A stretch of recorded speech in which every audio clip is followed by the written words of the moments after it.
My best friend motivated me to lock in on music 1 year ago, and I didn't take that as a hobby, I took that as a mission. I needed to become the greatest artist of all time. After trial and error, and after flop after flop, I finally created something that I was proud of. And despite what felt like the universe telling me to stop, keep going to make my best friend proud was 100% worth it. So I made a decision. Every single piece of hate became a revision. Every failure was a comeback. The result was this mixtape, The Lock-In. 9 tracks that took me a year to finish and one goal to go on tour so I can see my friend again. And here is exactly how I did it. The first track of this project isn't music and it isn't choirs. It's special because it's a message that I wrote for myself. Oh, first off top, I get the same feeling from the beginning of this song that I get when I'm watching a Creed movie or something inspiring.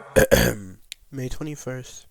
2025. My best friend motivated me to lock in on music, and in the summers where I take my time to goof around and act a fool, I spent it working and dedicating to this mission. I spent every single moment that I was alone just working, just purely working. I told myself, by the first Monday of August, I am going to be miles ahead in my career than I am right now. Not better, not improved. The intro is manifesting this into existence. It's something that I personally feel like most artists would hide. I wanted it to be a testimony that anybody could really get this. If they wanted something that bad, they could do it, and I wanted to model it after myself. And whenever I was finished with this entire lock-in project, there was only one thing that sounded good as the intro, and it was this letter to myself. And if I'm asking you to believe in this project, you deserve to know why it exists in the first place. This intro to me encapsulates the stakes. It's the motivation, it's the why that follows every single track after this. You can't understand the hunger in track 2, The Lock-In, without hearing this first. You can't feel the burnout that I mentioned in Dandelion without listening to this first. I believe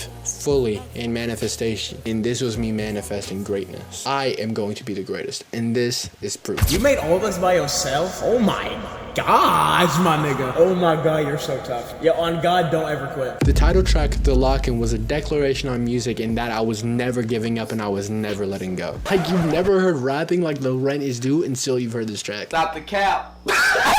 It was inspired not only by the loss of my friend, but also the greatest artists before me, using their flows, using their schemes, using everything that they did well and building off of it in my own way to show what I bring to the table. Hell, the title of the mixtape is even taken from them, like, what? The intention of this track was to make it undeniable that I was going to make it. I said J. Cole's hunger, the technicality behind Kendrick Lamar's music, and I wanted to combine them both into something that I felt like I was proud of. The energy doesn't let up for a second because I wanted to take my spot. I didn't want a single other person to have it. I wanted this track alone to prove that I was worth it. Fuck all that up and coming artist shit, I'm destined to bloom. And let's not sugarcoat this shit when we put it on the news. I'm number O-N-E, I'm not the 3 or the 2. I'll take your favorite artist neck and rap that shit in the news. Being the title track isn't supposed to be the best track on the mixtape. I wanted it to encapsulate the purpose of this, to show the drive and the hunger. I wanted it to be not just a step, but a leap towards my future. The tours I mentioned previously, the awards, X, Y, and Z, I don't really care. I want it all. And I know for a fact that this song speaks that I'm going to achieve it all. The first version of this next song, however, got so much hate that I almost gave up before it even started. Tell me what you looking at right now? Just some kid in a spaceship. Who on Top is probably one of the most important tracks to me because I wrote it out of coming out of a huge, like, mental block. It gave me the surge that I needed to come out of it and finish this entire project. I wrote this song first before any of the other songs in the lock-in, but the first results were, I'm not gonna lie,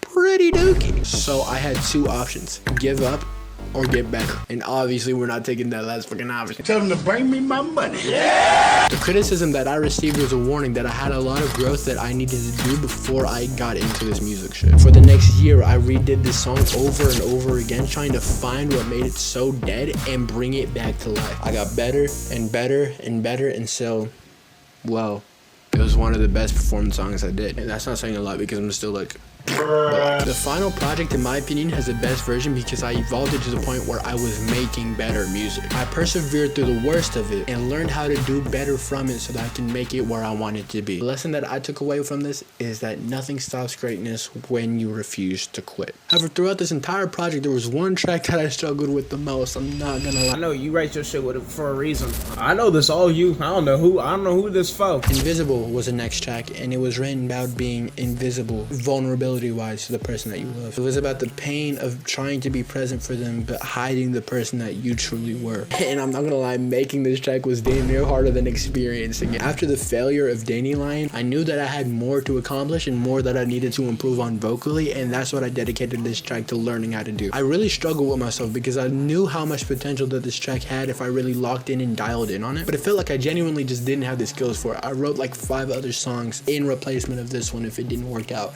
but something just drew me to it. Something inside of me knew that I just could not give up on it. I literally studied the vocal harmonies of some of the greatest artists ever, like Michael Jackson. Like I'm not on his level yet, I'm not gonna lie. You know it's Thriller. Thriller, no. I was gonna say you from the beat. Because if you study the greats and you're a little subpar by it, at least you're better than other people. I became at least good enough to where I felt comfortable releasing this track. I'm proud of this track not because I think that it's better than any other song on this mixtape, but because of how much that I learned from it and how much I grew from it. It represented my growth, not just lyrically, not just production-wise, but vocally, and that is something that I'm forever grateful for. I still have room to grow, but for right now, this was just one of the most vulnerable tracks I made in general. Hard work pays off every time, and I hope you can see all the hard work and dedication that I put into this one. Hey, but this song is way different though. Growing up with Ludacris, 50 Cent, and other amazing artists that had this really cool, really signature 2000s rap style, I felt like I obviously needed to pay homage to it somehow. And this is how I did it, and I had so much fun with it. Now Cupid, that's like 3 different styles, like 4 different styles in the first 4 songs of this shit, bro. The concept of it came from this one TikTok audio that I saw. And I was like, oh my gosh, I need to make this. So I got the inspiration of the intro from like something off of GNX, probably reincarnated.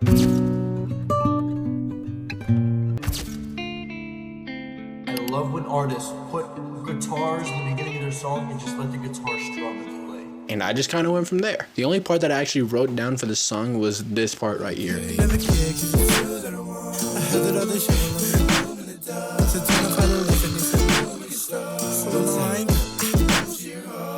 The rest of it was entirely freestyle. During the making of the song, my computer actually got like really fucking fried. I wanted to like make a verse out of that, and it's actually hidden under the main vocal. You can hear it right here.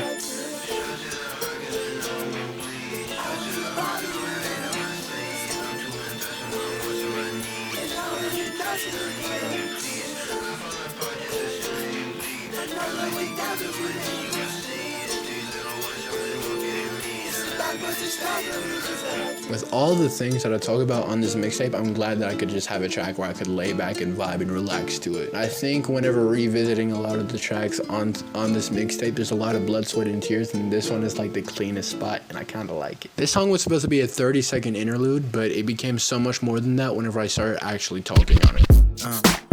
Low key? Shit, my fault. YDSK was supposed to be called YDKS before it got flagged by whatever system I was doing. Stands for You Don't Know Shit. And I used that song because I wanted to call out ignorance, specifically pertaining to rap music. I was really upset because the same people who wanted to be a part of this culture are the same people who are actively trying to oppress and suppress this culture. They're taking music that doesn't even represent them and they're twisting it into something stupid, and I hated that, and I wanted to write a song on it. Like, they're blatantly dismissing some of the struggles, and they're saying they don't like it because they're gangbanging and popping bottles. And I understand if it's your preference, but using that against the culture that you're trying to interpret yourself into, balagna, in my opinion. It meant so much to me because I'm still trying to understand who I am as a person. I'm still trying to navigate myself, and seeing people who critique this and criticize it, they're disrespecting it. So I wrote it all down, and it got to a point where it was like 3 minutes long, where it's supposed to be a minute-long track, and I couldn't condense it or shorten it without it losing very important value, in my opinion. It was called YDKS Interlude, and I just took off the interlude part. It evolved from just another track into a track that actually proved to itself why it mattered. Speaking of tracks that evolved, this track evolved so fast that I literally had to cancel its release. In the Up was supposed to be the last single of the rollout of the Lock-In, describing a yearning for intimacy in the middle of the night. And right before it released, I was like, nah fam, this something about it ain't right. But why did I feel that way though? It's because like Who on Top and the Lock-In were bold declarations of who you wanted to be. Invisible was self-expression, and Hit Me Up just felt expressionless. It felt unfinished and unresolved. Like it was a good track, but it just wasn't good enough at the time. It was just like a mid-tier song that I was throwing out, and I didn't like that, so I wanted it to evolve into something more. Revisiting the vocal deliveries, fixing up the flows, perfecting the production around it, just morphed it into something spectacular. I held it back so that it could become the best version of itself that it could possibly be, just like every other track on the mixtape. And personally, I thought it was worth it, but that's up for you to decide. Bro, your beats are fucking nice, bro. I'm not even trying.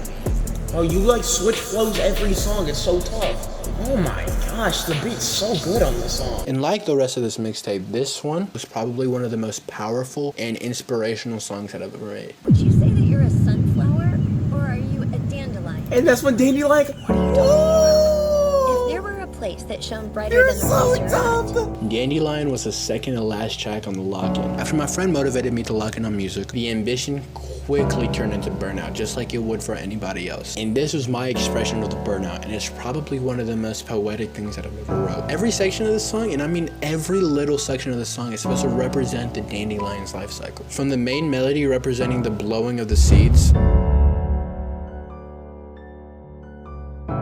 violin planting it where it needs to be so it can grow, it's fading as the dandelion turns paler and softer, and the sharp chords representing it blowing away again.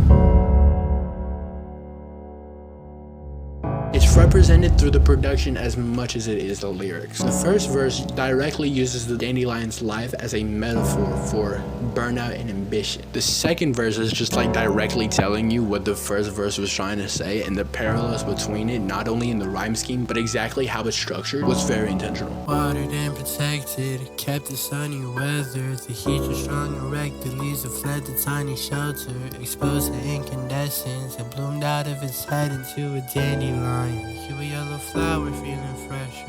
Call me misdirected and get me under pressure. I write a million songs to test my penmanship without error. I find myself impressive, I prove I am the best, and then I wear my triumph. That'll ever foil my endeavors. Then in the final section, it combines both the dandelion's perspective and the artist's perspective into one, and uses both audio channels to portray this. Run, tiny little petal. If you ain't got enough sunlight, this bird you never get settled. You better run, tiny little petal. You only blow the fly, so won't you go for miles better? Run, tiny little petal. Cause man, I thought you were one night from never folding the pressure. You better run, tiny little petal, and keep your goals in sight. You never turn behind, you better. This part, I'm not gonna lie, was inspired by Breakin's Hypochondriac or Them and I's Kitchen Flowers. Two really good songs if you ask me. But they're supposed to be coming together to show that you can bloom from it. But whenever I first released it, the vocals, I'm not gonna lie, were not good. It's actually to the point where it's painful to revisit. I literally only listen to the new version now. But I worked on improving it over and over again, just like I did every other track with this project, noting exactly what was wrong with it and how to improve it and what ways I could improve to do better. I revisited it over and over again to where the reaction was less like and more like oh, this other part on TikTok as well.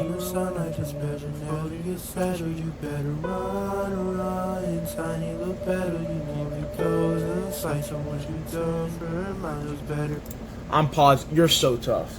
I was looking at the lyrics on YouTube. I was like, what's the L and the R? It's saying two different things on both sides of my ears.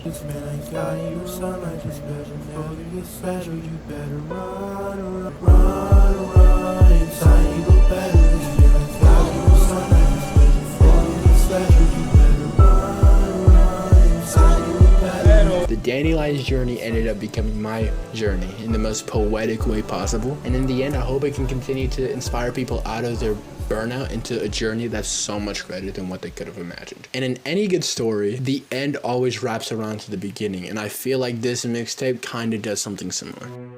Last night I just died, I was slumped on the bed, but I was paralyzed.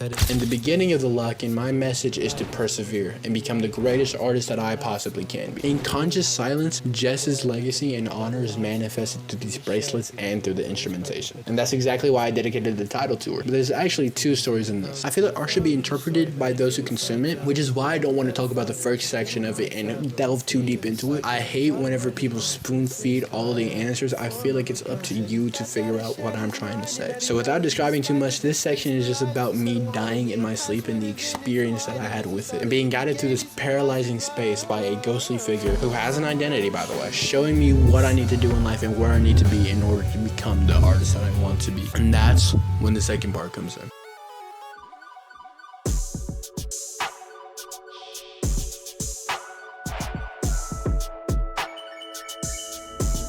Sprinting to my goals in an attempt to make everything worth it. I make music to honor my best friend who left. Dying in my sleep, especially at that time, would be shameful because I would have amounted to nothing. I would have spent these months doing absolutely nothing and making zero progress on the things that I wanted to do in my life. This also serves as a message that if you continue going down the path of laziness and procrastination, you wouldn't be happy with the place that you are if you were to suddenly lose it all. The takeaway that I took from this: put your all into everything that you do. You must put in everything every single day in order to get the outcome that you want, in order to become the greatest version of yourself that you can be. Because if you don't, then what was it all for? Thank you guys so much for watching. The lock-in is out right now. It's on my page or in the link in my bio. Help me achieve my goal by starting a tour by the beginning of next year, by supporting me however you can. All for Jess.